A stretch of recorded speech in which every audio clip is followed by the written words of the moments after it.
Բարև ձեզ, Արդ Մամուլի ակումբի տաղավարում այսօր հյուրընկալել եմ թուրքագետ Անահիտ Վեզիրյանին։ Տիկին Վեզիրյան, բարև ձեզ, շնորհակալ եմ մեր հրավերն ընդունելու համար։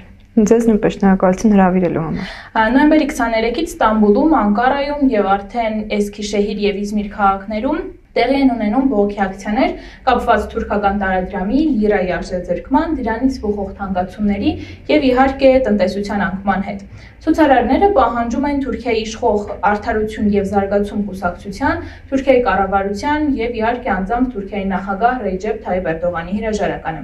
Ինչ եք կարծում, Թուրքիայում հնարավոր է իշխանափոխություն։ Քանի որ ձեր հարցը բավականին մեծ նախաբան ուներ, փորձեմ նախ այդ նախաբանին անդրադառնալ, հա, առանձին, հետո վերջում հասկանանք, արդյոք դա ձեր հարցը ակտուալ է թե ոչ։ Այսպես ուրեմն Թուրքիայում այս լիրայի արժեքի բարձրացման, այսինքն լիրայի արժեզրկման պատճառը Թուրքիայի նախագահ Ռեջեփ Թայիփ Էրդողանի վերջին հայտարարությունն էր տնտեսական նոր քաղաքականության վերաբերյալ։ Ինչից հետո պարզ դարձավ, որ Էրդողանը չի պատրաստվում լիրան կարգավորելու տատանումները կանխելու կարգավորելու համար դիմել վերաֆինանսավորման տոկոսադրույքի բարձրացմանը։ Եվ հակառակը դեռ նոյեմբերի 18-ին կամ 17-ին կենտրոնական բանկին ստիպել էր, որպեսզի դեռ այդ տոկոսադրույքը իջացնի։ Ինչի պատճառով մի հատ նոյեմբերի 18-ին բարձրացում եղավ լիրայի արժեքի, հետո ապա նաև նրա հայտարարությունից հետո նոյեմբերի 23-ին։ Ինչի արդյունքում էլ արդեն սկսվեց այս ցույցերը սկսվեցին ոչ միայն նրա համար, որ լիրան արժեզրկվում է, այլ նրա համար, որ Թուրքիայի իշխանությունները նման քաղաքականություն են պատրաստվում որդեգրել տնտեսության վերաբերյալ։ Եվ այս ցույցերի կարևորությունը նաև այն էր, որ դա սկսվեց հիմնականում ձախակողմյան խմբերի ակտիվ մասնակցությամբ եւ նրանց ներգրավմամբ, ինչպես նաև ուսանողության։ Այնուհետև արդեն բուն ընդդիմությունը գործի անցավ, խոսքս վերաբերում է Թուրքիայի գլխավոր ընդդիմադիր ժողովրդահանրապետական կուսակցությանը, որը անմիջապես գումարեց կուսակցության գլխավոր վարչության նիստ եւ որոշում կայացրեց, որ իրենք նույնպես իջնելու են փողոց, այսպես ասած, եւ սկսելու են բողոքի ցույցերը պահանջելով իշխանության հրաժարականը եւ արտահերթ ընտրություններ։ Այս ամենը դեռ նոր պիտի լինի, այսինքն կա որոշակի զանգված, որ այս վիճակի հետ կապված փողոցում է եւ սպասվում է, որ ընդդիմությունը իր ամբողջ ուժով պետք է իջնի փողոց։ Սրանք զարգացումներ են, որոնք հետագայում ցույց կտան, արդյոք իշխանությանը կարող են ստիպել գնալ հրաժարականի թե ոչ։ Սակայն այստեղ մի կարևոր հանգամանք պետք է հաշվի առնել։ Որ ինչպես նշեցի, Էրդողանը ինքն է հայտարարել տնտեսական նոր քաղաքականության մասին, որն էլ պատճառ է դարձել կամ առիթ է դարձել նման ցույցերին։ Հետևաբար ինչ որ չափով վերահսկողության լծակ ունի, այսինքն յուրաքանչյուր պահի, երբ Էրդողանը մտածի, որ վերահսկողությունից կարող է այս ամենը դուրս գալ, կարող է գնալ հետ քայլի եւ որոշակիորեն փորձի կայունացնի լիրայի կուրսը կամ գուցե նաեւ իջեցնի։ Տեսեք նոյեմբերի 23-ի այդ բարձրացումից հետո, երբ մոտավորապես ասավ 13.5-ի լիրայի 1 դոլարի նկատմամբ փոխարժեքը, դրա հաջորդ օրը լիրան իջել է 13-ի, այսինքն որոշակի զսպելու փորձեր ոչ թե լիրայի տատանումը, այլ ժողովրդի հույզերը զսպելու փորձեր եղել են։ Հիմա տեսնենք, թե ընդդիմության քայլերը ինչի կստիպեն Էրդողանին։ Էրդողանը սերընթաց կորցնում է ժողովրդի աջակցությունը։ Ըստ հարցումների պետության ղեկավարի վարկանիշը հասել է ամենացածր կետին նրա կառավարման ողջ տարիների ընթացքում։ Ինչի հետ է սա կապում։ Ընդհանրապես շատ մարդիկ խոսում են այն մասին, որ կոռուպցիան է երկրում տոտալ կոռուպցիա է եւ դա նույնպես խթան է դարձել, որպեսզի մարդիկ պահանջեն Էրդողանի հրաժարականը։ Տեսեք, նախ սկսենք վարկանիշից։ Փորձենք դայել հասկանալ, թե ինչն է արդյունքը կամ արդյոք այդ վարկանիշային հարցումները որևէ ամբողջությամբ են արտահայտում իրավիճակը, որը որ կա հիմա Թուրքիայում։ Այն որ իսկապես Էրդողանի վարկանիշը իջել է, դա փաստ է։ Եթե անգամ մենք վերցնենք այս ամբողջ ընթացքում վերջին 1-2 ամսվա ընթացքում գրեթե ամեն օր հրապարակվող հարցումներին, որոնք ինչ որ չափով նաև կապված են ընդդիմադիր ուժերի հետ կամ նրանց պատվերով արված են, այդ բոլորը եթե մենք հավաքենք եւ փորձենք միջինացնել, Էրդողանի վարկանիշը բավականին ընկել։ Եթե 18 թվականի ընտրություններում Էրդողանի կուսակցությունը մոտավորապես 44% էր հավաքել, ես մոտավոր եմ ասում այնտեղ մի փոքր արանքով կարող է լինել։ Ապա հիմա գնահատվում է 30-ից 35%։ Իհարկե տարբեր շահագրգիռ կողմեր տարբեր չափով են ներկայացնում, բայց միջանկյալը դա է։ Ու դեռ 2 տարի էլ կա ընտրություններին։ Միգուցե ավելի ինքնի վարկանիշը։ Դա միանշանակ չէ։ Եվ այնուամենայնիվ այդ ընկած վարկանիշի պարագայում անգամ Էրդողանը պահպանում է առավելությունը մյուս բոլոր կուսակցությունների նկատմամբ։ Նա առաջինն է բոլոր կուսակցությունների մեջ իր վարկանիշով։ Թեև նրա վարկանիշը որոշակի չափով միտում ունի հավասարվելու գլխավոր ընդդիմադիր կուսակցության Ժողովրդի հանրապետական քեմալական կուսակցության վարկանիշի հետ։ Այժմ նրանց միջև տարբերությունը ելի միջինացվածով մոտավորապես կազմում է 2-ից 5-7% տարբերությունը։ Սակայն նրանք ունեն նաև գործընկեր կուսակցություններ, որոնց դաշինքով են հանդես գալու ընտրություններին, որոնց ձայները գումարելու դեպքում այդ տարբերությունը շատ ավելի շատ է կրճատվում եւ երբեմն նաեւ հավասարվում է։ Բայց միևնույն ժամանակ Էրդողանը կորցնելով հանդերձ այս ձայները հնարավոր է որ կարողանա դրանք հետ բերել։ Եթե հավատանք նրան, նա գնում է երկարաժամկետ լուծման։ Երկարաժամկետ լուծում ասելով, եթե նա նկատի ունի 1.5 տարի կամ 2 տարի, դա գալիս է այն նույն ժամանակահատվածը, որ պետք է անցկացվի ընտրություններ։ Եթե այս ժամանակահատվածում նա կարողանա իսկապես իր քաղաքականությունը հաջողության տանել եւ տնտեսությունը կարգավորել, լիրայի արժեզրկումը կանգնեցնել եւ նվազեցնել, արժևորել, ինֆլյացիան նույնպես աշխատատեղեր ստեղծել, այսինքն անել այն ամենը, ինչը որ հիմա ինքը խոստանում է լինելու է, ապա բնականաբար այս դժգոհությունները տնտեսության հետ կապված նա կարողանալու է հաղթահարել եւ հետ բերել այդ կորցրած վարկանիշին ինչ-որ չափով։ Իսկ ձեզ կկարողանա, եթե ռեալ դատենք ամեն ինչ հաշվի առնենք, վերականգնել բնակչության աջակցությունը։ Տեսեք, եթե մենք մոտենում ենք այն տեսանկյունից, որ ես ասացի, այսինքն տնտեսության վերականգնման,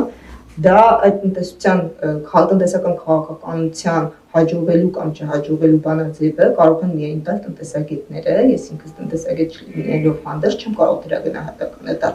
Սակայն երբ նայում ենք ես ինքս եւ կարծում եմ թուրք տնտեսագետների վերլուծությունները, նրանց մոտ մտահոգություն կա այն, որ նման քաղաքականությունը տնտեսական դեռևս որևէ երկրում հաջողություն չի ունեցել։ Այս տեսանկյունից չեմ կարող ասել, թե Էրդողանը վերջնանպատակին կամ ինչի կհասնի։ Շնորհակալ եմ շատ, ըստ Ջումհուրիետ պարբերականի ընդդիմադիր կուսակցությունների աջակիցների թիվը արդեն իսկ գերազանցում է իշխող բլոկի, այսինքն Էրդողանի բլոկին 1-2%-ով։ Փորձագետները նաև շեշտում են, որ ամենայն հավանականությամբ իր վարկանիշը փրկելու համար Էրդողանը կօգտագործի արտաքին քաղաքականությունը, մասնավորապես Սիրիան։ Ինչ կասեք այս մասին եւ հնարավոր համարում եք, որ նույն նպատակով օգտագործվի նաև Հայաստանը։ Ջումհուրիետ թերթը ինքը Ժողովրդի հանրապետական ընդդիմադիր կուսակցությունը հարող, մեղմ ասած, թերթ է, այսինքն ընդդիմադիր Հայաստան ներկայացնում, բնականաբար այնտեղ վարկանիշի վերաբերյալ տվյալները ինչ-որ չափով արտահայտում են նաև ընդդիմության ցանկությունները կամ տեսակետը։ Սակայն ինչպես արդեն նշեցի, ընդդիմադիր բլոկի եւ իշխանական բլոկի այդ հարաբերակցությունը մոտենում է մինիմալին եւ անգամ հավասարվում է։ Այս տեսանկյունից մյուս հատվածը արտաքին քաղաքականության դա դատելու համար մենք պետք է նայենք Թուրքիայի վերջին ժամանակահատվածի գործողությունները։ Ես միշտ այդ օրինակն եմ բերում, որովհետև նախ բառը հիշողությունը եւ դեռևս քաղաքականությունը Թուրքիան շարունակում է։ 2016 թվականին, երբ որ Թուրքիայում հուլիսի 15-ին տեղի ունեցավ ռազմական հեղաշրջման փորձ եւ դրա հետ միաժամանակ սկսվեց ներքին ճգնաժամ քաղաքական, Թուրքիայի իշխանությունների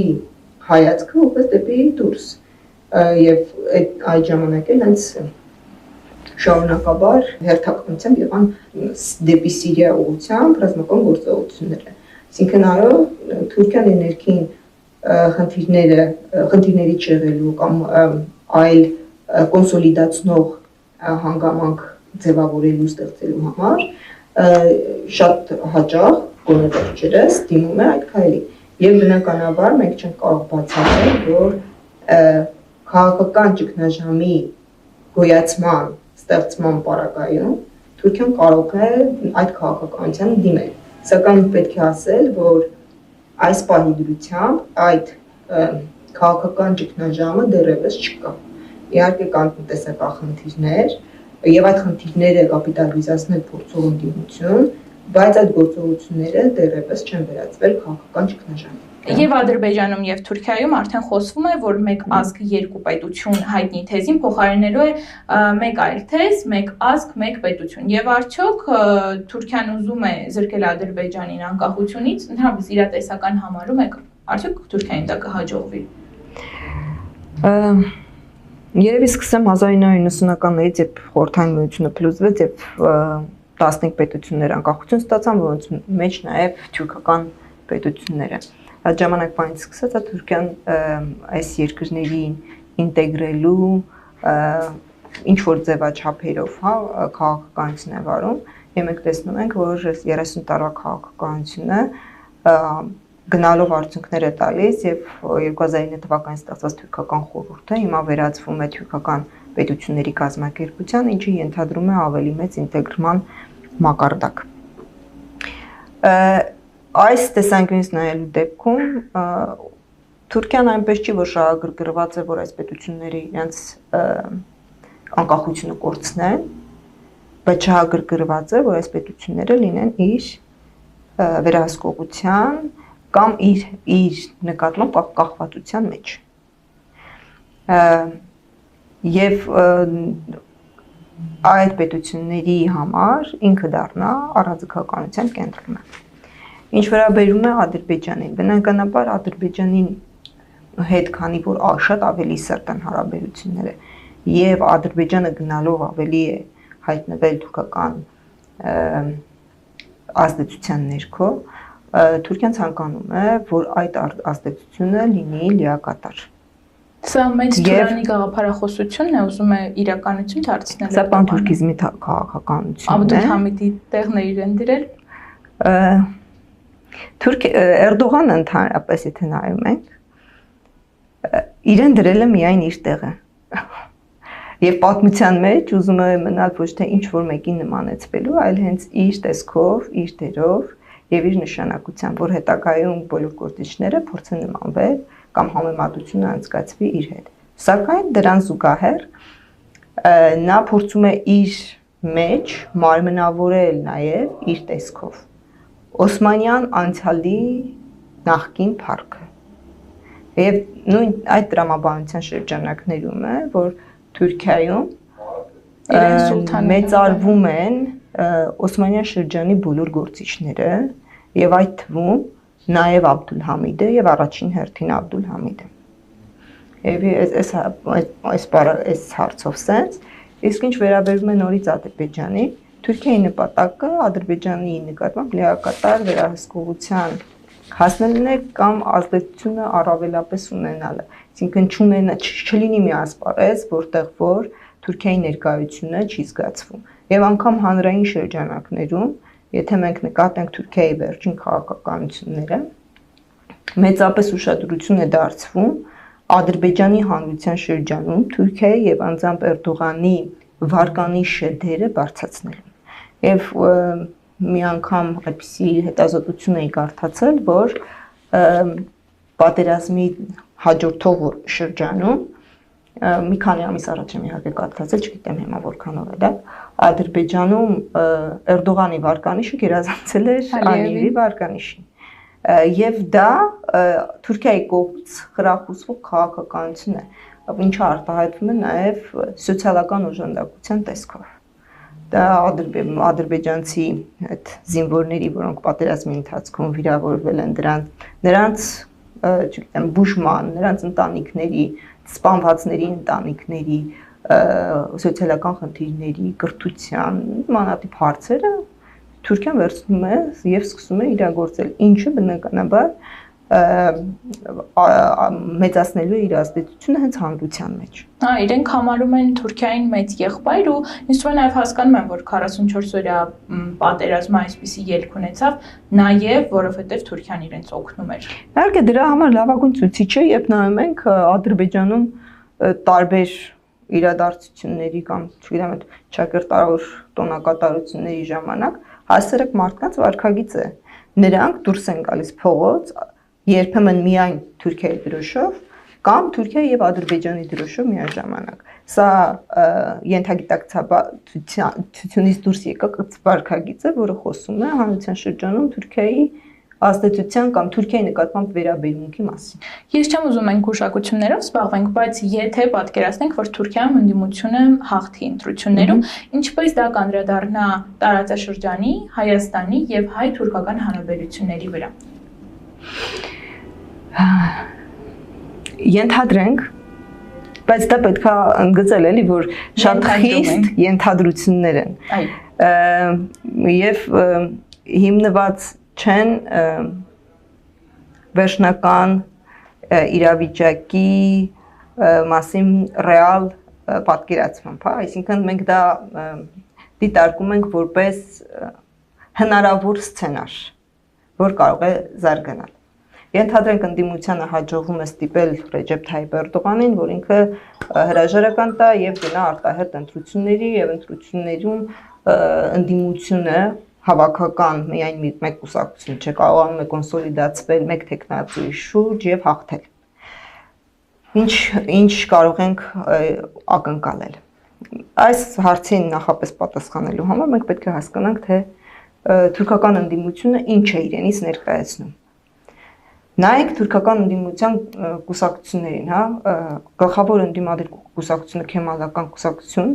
որի հիմքում Արտաթուրքի գաղափարախոսությունն է եւ նրա ուսումներից մեկը ազգայնականությունն է։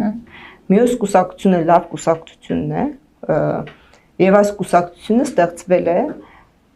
գորշ գայլերի քաղաքական թևը համարվող ազգայնական շարժում կուսակցությունից դուրս եկած քաղաքական գործիչներից։ Այսինքն ամբողջապես կիսում են այդ ազգայնական կուսակցության գաղափարները կամ գոնե ազդված են այդ գաղափարներից։ Իսկ այդ կուսակցության գաղափարախոսության հիմնական ուղղությունը կամ առանցքը պանթյուրքիզմն է։ Այսինքն մենք ունենք ռեալ շանս ունեցող ընդդիմություն, հա, եթե մենք դիտարկում ենք միայն նրանք են, որ ռեալ շանս ունեն, որի երկու կուսակցություններն էլ ազգայնական բևեռն են ներկայացնում։ Դրանից դուրս բոլոր կուսակցությունները, որոնք կարող են աջակցել այս ընդդիմությանը, նույնպես ազգայնական գաղափարախոսություններ են կրում։ Թուրքիայում թերևս միակ կուսակցությունը, որի առանցքում թուրքական կամ թյուրքական ազգայնականությունը չի, դա Քրդամետ ժողովուրդների դեմոկրատական կուսակցությունն է։ Սակայն այս կուսակցությունը նախ շանսեր չունի իշխանության գալու, երկրորդ հանգամանքը այս կուսակցությունը ի տարբերություն մյուսների հենց Ռեջեփ Թայիփ Էրդողանի կուսակցության եւ ժողովրդահանրապետական կուսակցության երբեք չի եղել իշխանություն Թուրքիայում։ Հետևաբար մենք չենք կարող կանխատեսել, թե ինչպիսի քաղաքականություն կարող է ունենալ այս կուսակցությունը, եթե երբևէ մի օր նա դառնա իշխանություն։ Ես նկատի ունեմ Հայաստանի նկատմամբ։ Այսքան ասելուց հետո, նկարագրելուց հետո, հիմա բուն հարցին, թե ինչ ազդեցություն կարող է լինել, եթե ընդդիմությունը գա իշխանության։ Այս ընդդիմության հիմնական ուղղվածությունը գաղափարական դեպի արևմուտք է։ Եթե Էրդողանը միջև հիմա ասում է, այո, մենք ցանկանում ենք անդամակցել Եվրամիությանը, բայց այնպես չի, որ մենք ձեզնից կախված ենք։ Մենք գնում ենք արևելք, մենք գնում ենք Աֆրիկա, մեր ուղղությունները բազմազան են եւ մենք ենք ընտրում մեր ուղղությունը։ Հեսա բառացի չեմ ասում, մոտավորապես իր քաղաքականությունը եմ փորձում սեղմ ներկայացնել։ Ապա այս մյուս ընդդիմությունը, հենց մյուս կողմը, ընդգծված արևմտյան քաղաքականություն է վարում եւ միտված է դեպի արևմուտք։ Այսօր չի, որ հենց Աթաթուրքն է դրել դեպի արևմուտք այդ գիծը եւ նրա հիմնական գաղափարախոսություններից մյուսն էլ աշխարհիկությունն է ի տարբերություն Էրդողանի իսլամականությունից, իսլամից։ Այս տեսանկյունից, եթե մենք հաշվի առնենք, որ ընդդիմությունը իշխանության գալով կարող է իր հայացքը թեքել դեպի արևմուտք, մեզ համար հնարավոր է, որ բացվի մանևրի փոքր դաշտեր։ Այն է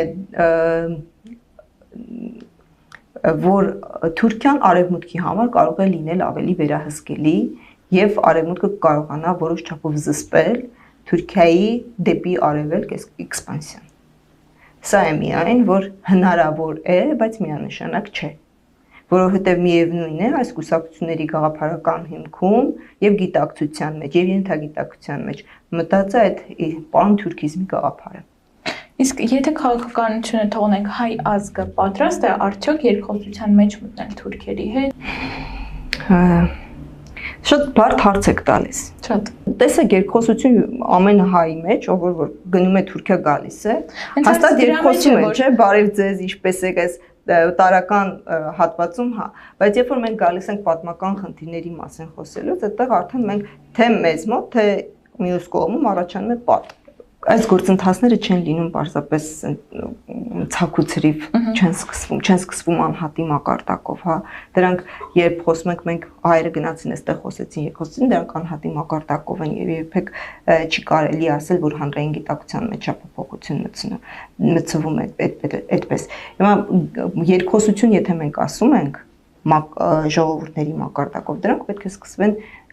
ինստիտուտների միջոցով, դրանք պետք է սկսվեն ՀԿ-ների միջոցով, ինչ որ հանդույթների միջոցով, որոնք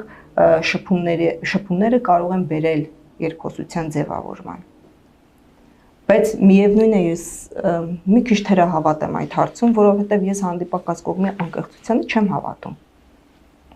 Շնորհակալ եմ շատ հետաքրքիր զրույցի համար, Տիկին Վեզիրյան։ Արադ Մամուլի ակումբի այսօրվա իմ հյուրը թուրքագետ Անահիտ Վեզիրյանն էր։ Լավ եղեք, կհանդիպենք։